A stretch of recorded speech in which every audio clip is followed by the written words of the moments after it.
छठ व्रत करती है उन्हें ये बात पता है, जब हम लोग जल बीच में जाके खाड़ हो जाते हैं तो उस समय भगवान भी दर्शन नहीं देते हैं। और वो छठ करती भगवान से गुहार लगाते कि बाबा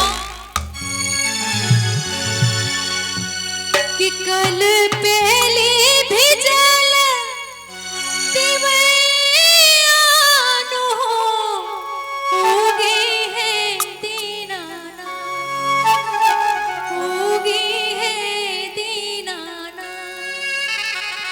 कटलो से कटना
जय हो।